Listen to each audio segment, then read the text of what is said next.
રાજ્યમાં સિંહોની જે વસ્તી છે એ અને તેના સંરક્ષણનો મુદ્દો હવે ઉઠ્યો છે। આંકડા વિધાનસભામાં રજૂ થયા છે। 255 સિંહ, 405 સિંહણ તેમજ 231 સિંહ બાળની સંખ્યા નોંધાઈ છે।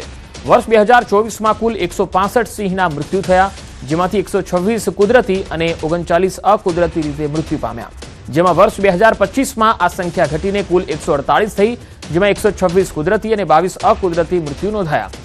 ચાલુ વર્ષે 31 જાન્યુઆરી 2026 સુધીમાં કુલ 9 સિંહોના મૃત્યુ થયા, જેમાંથી 6 કુદરતી અને 3 અકુદરતી થયા। કોંગ્રેસના ધારાસભ્ય શૈલેષ પરમાર પ્રશ્નમાં વન અને પર્યાવરણ મંત્રીએ આ જવાબ આપ્યો હતો। માર્કેટિંગ યાર્ડમાં ધાણાની આવક શરૂ કરાતા જ સિઝનની રેકોર્ડ બ્રેક આવક થઈ છે। ધાણાની આવક શરૂ કરાતા જ વાહનોની કતારો લાગી ગઈ છે। હાઈવેની બંને બાજુની વાહનોની 3-3 કિલોમીટર સુધીની કતારો જોવા મળી હતી। પુષ્કળ આવક સાથે સિઝનની રેકોર્ડ બ્રેક 1.5 લાખ ગુણી ધાણાની આવક થઈ। ખેડૂતોને ધાણાના 20 કિલોગ્રામના 1100 થી 2300 અને ધાણીના 1100 થી 3600 સુધીના ભાવ મળ્યા। બીજી તરફ ઘઉંની 28000 ગુણી અને ડુંગળીની 35000 ગુણીની આવક થતા યાર્ડ જણસોથી છલકાઈ ગયું। કદાચ ગુજરાતનો નહીં ભારતનો ઇતિહાસ કહી શકાય એવડી ધાણાની આવક આજે ગોંડલ માર્કેટિંગ યાર્ડમાં થઈ છે। ગોંડલ માર્કેટિંગ યાર્ડમાં આશરે લગભગ 1.5 લાખ કરતાં પણ વધારે ગુણીની આવક થઈ છે। અમારા માટે નહીં, સમગ્ર સૌરાષ્ટ્રના ખેડૂતો માટે ગૌરવની વાત છે કે આખા દેશના વેપારીઓ અહીંયા ખરીદી કરવા આવે છે, એને હિસાબે અહીંયા ખેડૂતોને ભાવ મળે છે। કોલેજના વાઇસ ડીન પર છેડતીનો ગંભીર આરોપ લાગ્યો છે। વિદ્યાર્થીનીઓનો હાથ પકડી બીભત્સ હરકતો કર્યાનો આરોપ પ્રોફેસર અમોલ ભાવે પર વિદ્યાર્થીની સાથે છેડતીનો આરોપ લાગ્યો છે। વિવાદ વકરતા વાઇસ ડીન પદેથી તાત્કાલિક હટાવી દેવાયા છે। પ્રોફેસરના વર્તનને લઈ મેડિકલ કેમ્પસમાં ભારે રોષની લાગણી છે। સમગ્ર મામલાની વિમેન્સ હેરેસમેન્ટ સેલને તપાસ સોંપવામાં આવી છે। તો આક્ષેપ બાદ વાઇસ ડીને નિવેદન આપ્યું, છેલ્લા 28 વર્ષથી અહીં સેવા આપું છું, ક્યારે આવું બન્યું નથી।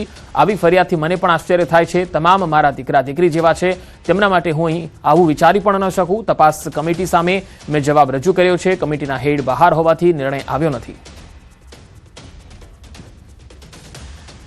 એમને કોઈને લાગ્યું છે એવું કે આ સરે ડેમોન્સ્ટ્રેટ કર્યું, એમનામાં મારે કીધું જે 2 સેકન્ડની વાત હોય કે 5 સેકન્ડનું ડેમોન્સ્ટ્રેશન થોડી મિનિટ્સનું હોય, તો એમને એવું લાગ્યું હશે। એટલે જ તો હું કહું છું કે અરે બેટા આ વસ્તુ કીધી હોત તો હું ત્યારે જ માફી માંગુ છું। અને તમને જો સાચે બીક લાગી હોય તો આઈ એમ લિટરલી દુઃખ બહુ થયું, પણ છતાં એમાં હું સોરી કહું કે બેટા મારથી તમે ગભરાવતા હતા। આની કમિટીએ બની ગઈ, કમિટીએ મને બોલાય ખરો। મેં તમને કીધું કે આ કમિટીના ચેરમેન બાય ચાન્સ 7 દિવસ રજા પર છે।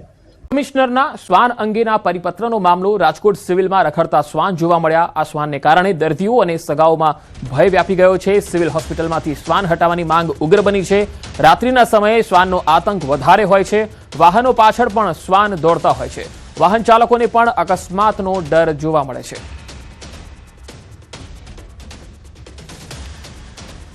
રાતે માણસો સૂતા હોય છે, દર્દી સાથે આવ્યા હોય તે લોકો તો કૂતરા બાજુમાં આવીને બેસી જાય છે, બટકા ભરવાને એવું કરે છે। આવો ત્રાસ પૂરેપૂરો કૂતરાઓનો છે ને રાતે મચ્છરનો તો પૂરેપૂરો ત્રાસ છે, ઊભા નહીં રહી નથી શકતા। કઈડે ઓચિતાનું ઊભા હોય, આપણે જાતા હોય, આપણે ધ્યાન ન હોય તો બટકું ભરી લઈએ, એટલે એન્જીસર લેવાની બીક તો લાગે। ન હોવા જોઈએ ને, સિવિલમાં કૂતરા હોવા જ નહોતા, ત્યાં ચોકીદાર શું કામના કાઢવાની જરૂરી જ છે ને નહીં। સિવિલમાં ત્રાસ કૂતરાનો બપોર પછીનો હે અને રાત્રે હે। રાત્રે પછી કે પબ્લિક ઓછી થઈ જાય એટલે રાત્રે વધારે હોય, પાછળથી ને ગમે તે જવા માલ લે કૂતરા। માનનીય અધિક નિયામક મેડિકલ સર્વિસીસ, એજ્યુકેશન અને પબ્લિક હેલ્થ ત્રણેયની સહીથી અમને એક પરિપત્ર આવ્યો છે કે આપણા જે પીએચઆઈ છે હોસ્પિટલો ગણો અથવા તો પીએચસી, સીએચસી અને એ બધામાં કેટલા શ્વાન છે એની ગણતરી કરીને 3 તારીખ સુધી અમે લોકો માહિતી આપવાની છે।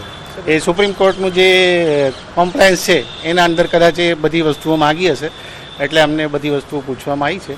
રાજ્ય સરકાર દ્વારા પરિપત્ર જાહેર કરવામાં આવ્યો છે, જેમાં સ્પષ્ટ રીતે જણાવાયું છે કે સીએચસી, પીએચસી સેન્ટરમાં જે રખડતા શ્વાન હોય છે તેમને સોમવાર સુધીમાં તેમનો જે છે એ ગણતરી કરી અને સરકારને જણાવવાનું હોય છે। ત્યારે રાજકોટ સિવિલ હોસ્પિટલમાં પણ આપ દ્રશ્યમાં જોઈ શકો છો, અહીંયા શ્વાન છે તે અનેક જગ્યાએ જોવા મળતા હોય છે। એટલું જ નહીં, આ શ્વાનના કારણે અહીંયા બહારથી આવતા દર્દીઓને પણ ક્યાંક તકલીફ પડતી હોય છે। દર્દીઓનું કહેવું છે કે રાત્રિના સમયે તેઓ જ્યારે બહાર સૂતા હોય છે ત્યારે શ્વાન ઘણી વખત તેમની બાજુમાં આવીને સૂઈ જતા હોય છે। એટલું જ નહીં, કેટલાય લોકોને જે બચકા ભરવા માટે પણ દોડતા હોય છે।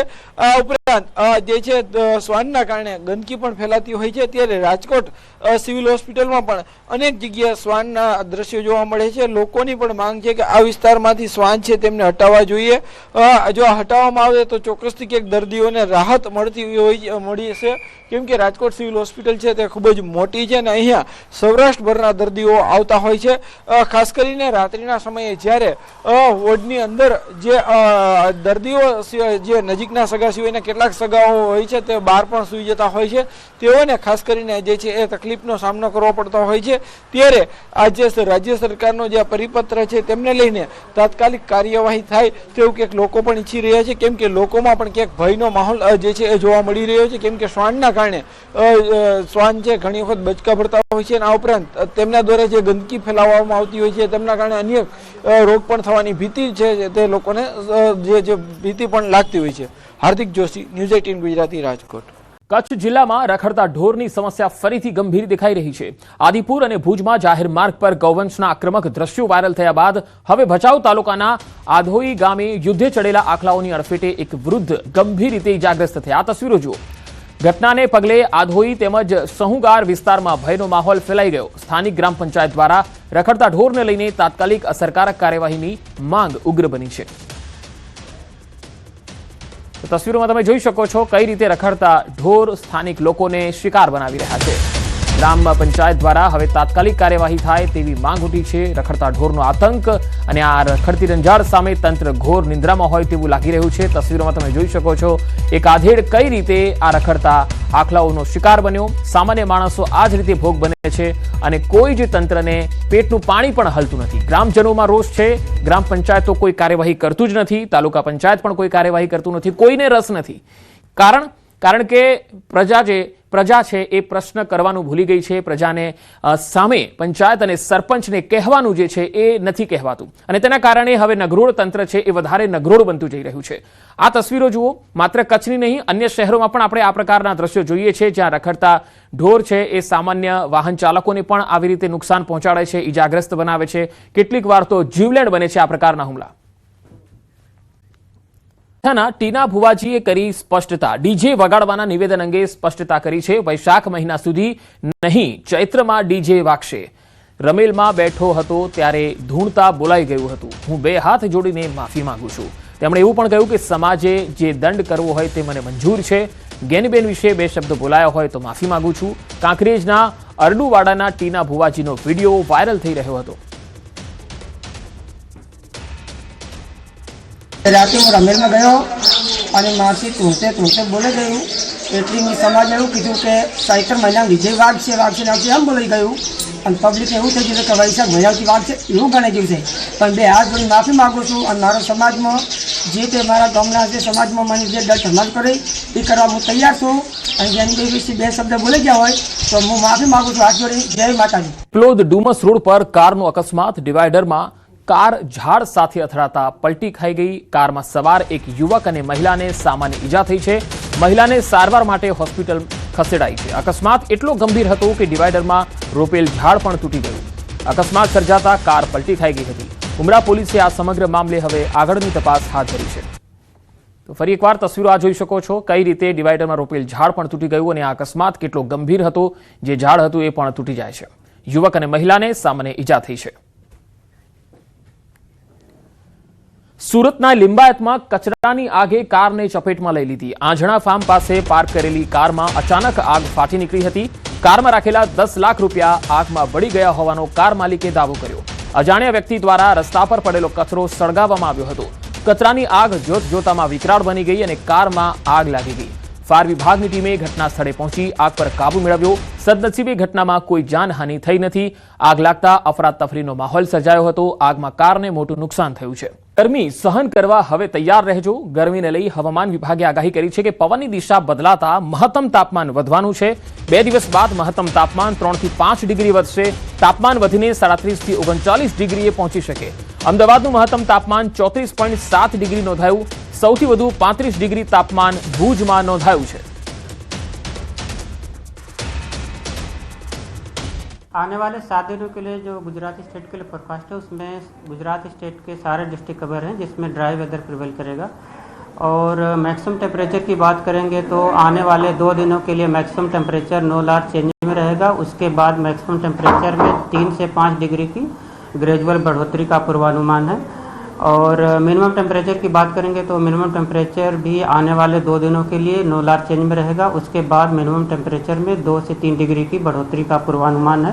विंड प्रिवेल कर रही है वो ज़्यादातर वेस्टर्ली और साउथ वेस्टर्ली विंड प्रिवेल कर रही है और 2 दिन के बाद विंड पैटर्न चेंज हो रहा है जो कि विंड जो प्रिवेल करेगी 2 दिन के बाद वो ज़्यादातर कंपोनेंट नॉर्दर्ली से नॉर्थ ईस्टर्ली कंपोनेंट होंगे जिसके कारण मैक्सिमम टेम्परेचर में 2 दिन के बाद 3 से 5 डिग्री की ग्रेजुअल बढ़ोतरी का पूर्वानुमान है. સિવિલ હોસ્પિટલનો બોયઝ હોસ્ટેલને બોમ્બની ધમકી મળી છે. આ ધમકી મળતા જ હોસ્ટેલ ખાલી કરાવી દીધી છે. તમામ વિદ્યાર્થીઓને સુરક્ષિત રીતે કાઢવામાં આવ્યા છે બહાર. એક મહત્વપૂર્ણ ખબર આવી રહી છે. ગાંધીનગરમાં બોયઝ હોસ્ટેલને બોમ્બથી ઉડાવવાની ધમકી. સિવિલ હોસ્પિટલની આ બોયઝ હોસ્ટેલ છે જેને બોમ્બથી ઉડાવવાની ધમકી મળી છે. વારંવાર આ પ્રકારના ધમકી ભર્યા ઈમેલ ખૂબ આવી રહ્યા છે. આની પહેલા પોસ્ટ ઓફિસને ઉડાવવાની પણ ધમકી મળી હતી જેમાં વલસાડ અને કેટલીક અન્ય જિલ્લાની પોલીસ જે પોસ્ટ ઓફિસ છે તેને પણ ઉડાવવાની ધમકી મળી હતી અને હવે ગાંધીનગર સિવિલ હોસ્પિટલની બોયઝ હોસ્ટેલને બોમ્બની ધમકી આપવામાં આવી છે. એ પણ ઈમેલથી મળી છે જેના કારણે આ હોસ્ટેલ ખાલી કરાવવામાં આવી છે. તમામ વિદ્યાર્થીઓને બહાર કાઢી લેવામાં આવ્યા છે અને હાલ તપાસ કરવામાં આવી રહી છે કે કોઈ શંકાસ્પદ વસ્તુ અહીંયા છે કે કેમ. પરંતુ આ પ્રકારની ધમકીનો સિલસિલો ગુજરાતમાં ખૂબ વધી રહ્યો છે અને પૂરજોશમાં વધી રહ્યો છે. પહેલા સ્કૂલોને 3 વખત ધમકી મળી હતી, ત્યારબાદ હવે હોસ્ટેલોને ધમકી મળતી થઈ ગઈ, પોસ્ટ ઓફિસ કચેરીને પણ હવે ધમકીઓ મળતી થઈ ગઈ છે. એટલે આ ધમકી આપનારા તત્વો પકડાતા નથી અને અહીંયા જ આપણું કાચું કપાય છે અને એટલા માટે વહીવટી તંત્રએ હવે સજાગ થવાની જરૂર છે. જ્યાંથી પણ મેલ આવ્યો છે એને કેવી રીતે પકડી શકાય એના ઉપર ફોકસ કરવાની જરૂર છે. કારણ કે ધમકી આપનારા તત્વો બેફામ બની ગયા છે. આખા વહીવટી તંત્રને જાણે કે રીતસરના બાનમાં લેતા હોય એ પ્રકારે ધ્યાન એમનું છે એ ભટકાવવા માંગે છે અને તમામ ફોકસ જે છે વહીવટી તંત્રનું એક જગ્યાએ થઈ જતું હોય છે. એટલે આ એક વહીવટી તંત્રને હેરાન કરવાની પ્રવૃત્તિ પણ હોઈ શકે છે. ઈમેલ આપનારા તત્વો પકડાય એ ખૂબ જરૂરી છે કારણ કે આપણી પાસે હવે ગુજરાતમાં સાયબર સુરક્ષા એક્સેલન્સની આખી સિસ્ટમ છે. પરંતુ જો બોમ્બ કોણ આપે છે, બોમ્બની ઈમેલ કોણ આપે છે એ જો આપણે ન પકડી શકતા હોઈએ, ઈમેલ આપનાર જે ઈમેલ મોકલનાર જે તત્વ છે એને જો ન પકડી શકતા હોઈએ તો આ વહીવટી તંત્રની મોટી ખામી પણ કહેવાય. કારણ કે ઘણા સમયથી આવી ધમકીઓ મળી રહી છે પણ રતિભર પણ વહીવટી તંત્ર એની સૂઝ લઈ શક્યું નથી કે આ ઈમેલ મોકલનાર તત્વ કોણ છે. આ પહેલા 3 વખત સ્કૂલોને પણ ધમકી મળી ગઈ હતી. અમદાવાદમાં લગભગ 25 થી પણ વધારે સ્કૂલોને વારાફરતી 3 વખત એવી ધમકી મળી હતી અને 3 દિવસ એવું થયું હતું કે સ્કૂલોમાં શૈક્ષણિક કાર્ય બંધ રહ્યું હતું. ગાંધીનગરમાં સિવિલ હોસ્પિટલની જે બોયઝ હોસ્ટેલ છે એને બોમ્બની ધમકી મળી છે. વધુ માહિતી મેળવીએ સંવાદદાતા ગીતા મહેતા મારી સાથે જોડાયા છે. ગીતા, આ બોમ્બ હોવાની જે ધમકી મળી છે બોયઝ હોસ્ટેલને, હાલ શું અત્યારે તજવીજ ચાલી રહી છે તપાસ ટીમો દ્વારા? જી હાલ તો જે બોયઝ હોસ્ટેલ છે તેને ખાલી કરવામાં આવી છે. વિદ્યાર્થીઓ બોયઝ હોસ્ટેલમાં જે વસે છે તે તમામને બહાર કાઢી લેવામાં આવ્યા છે. પોલીસે પ્રાથમિક તપાસ હાથ ધરી છે. હાલ કોઈ વધુ વિગત જાણમાં નથી આવી પરંતુ એવું લાગી રહ્યું છે કે કદાચ કોઈ મજાક મશ્કરીમાં જ આ પ્રકારે બોયઝ હોસ્ટેલમાં બોમ્બ ધમકીની વાત પ્રસરાવી છે. કારણ કે આ અગાઉ પણ આ બોયઝ હોસ્ટેલને લઈને ઘણી બધી ફરિયાદો હતી. બોયઝ કહી રહ્યા હતા કે આ હોસ્ટેલમાં મોબાઈલની ચોરી થાય છે, અમે મેનેજમેન્ટને જાણ કરીએ છીએ, ફરિયાદો કરે છે પરંતુ કોઈ ધ્યાનમાં લેતું નથી ને કોઈ અંદરનો જ વ્યક્તિ છે જે આ પ્રકારે વિદ્યાર્થીઓનો સામાન ચોરી કરાવે છે ને ખાસ કરીને મોબાઈલ. એટલે પોલીસ એવું માની રહી છે, પોલીસના આંતરિક સૂત્રો એવું કહી રહ્યા છે કે આ જે થ્રેટ મળે છે, બોમ્બ ધમકી મળી છે એ કોઈક અંદરના વિદ્યાર્થીનું જ કારસ્તાન છે કે એને લીધે પોલીસનું જે ધ્યાન છે તે તેમની બાકીની જે પડતર અત્યાર સુધીની ફરિયાદો છે તેના પર જાય, તેની નોંધ લેવાય કારણ કે આ અગાઉ તેઓ વારંવાર મેનેજમેન્ટને અન્ય બાબતે, ચોખ્ખાઈ બાબતે, ગંદકી બાબતે, ચોરી બાબતે ફરિયાદો કરી ચૂક્યા છે.